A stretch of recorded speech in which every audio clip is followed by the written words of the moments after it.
जनगणना की अधिसूचना जारी है। कल अमित शाह ने अधिकारियों के साथ समीक्षा बैठक की थी और देश में अगली जनगणना 2027 में होगी। जनगणना की अधिसूचना जो है वो जारी कर दी गई है। कल अमित शाह ने अधिकारियों के साथ समीक्षा बैठक की थी और ये जनगणना देश में जो होने वाली है वो 2027 में होगी। तो अब यानी कि देश में पहली बार जाति जनगणना भी होनी है, तो 2027 में जनगणना और जाति गणना दोनों होने वाली है। इसको लेकर अधिसूचना जारी कर दी गई है और इसे लेकर अमित शाह क्या कुछ कह रहे हैं आपको सुनवाते हैं। पसंद करना, इस पर ही पूरा काम था।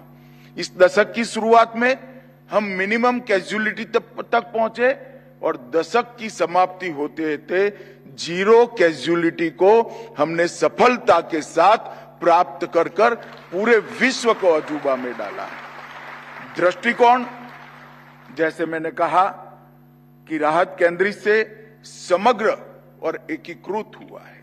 आने वाले समय के डिजास्टर की संभावनाओं को भी भांपकर एडवांस में ही इसके लिए रिसर्च करना, दुनिया भर में जो इस क्षेत्र के अंदर अलग अलग प्रकार की विचार चल रहा है, इसको संकलित करना और हमारे देश की भौगोलिक स्थिति को ध्यान में रखकर हमारे देश के अनुकूल बनाकर इसको पहुंचाना ये बहुत महत्वपूर्ण है, क्योंकि हमारा देश अपने आप में कोई एक खंड से कम नहीं है।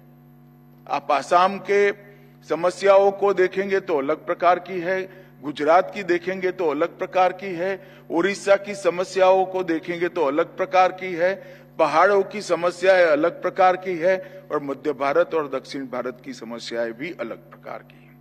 और हमने हमारे प्रयास को रिएक्टिव की जगह प्रोएक्टिव करने में भी बड़ी सफलता प्राप्त की है।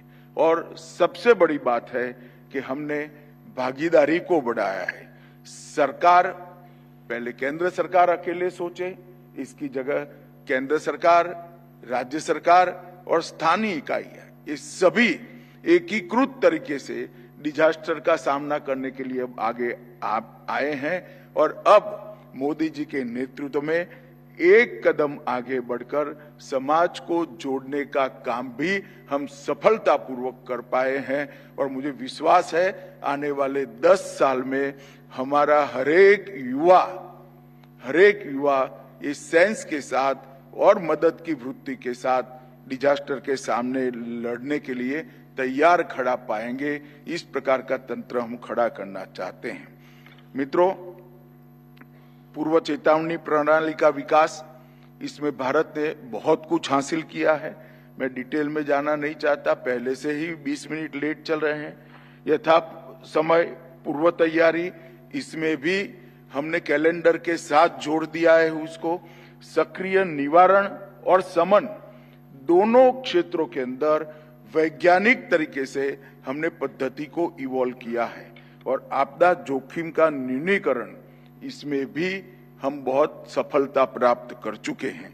मैं सिर्फ उदाहरण के लिए कहता हूं, इसमें किसी की टीका की बात नहीं है, पूरे राष्ट्र का ये अचीवमेंट है। 1999 में उड़ीसा में सुपर साइक्लोन आया था, 10,000 की मृत्यु हुई थी।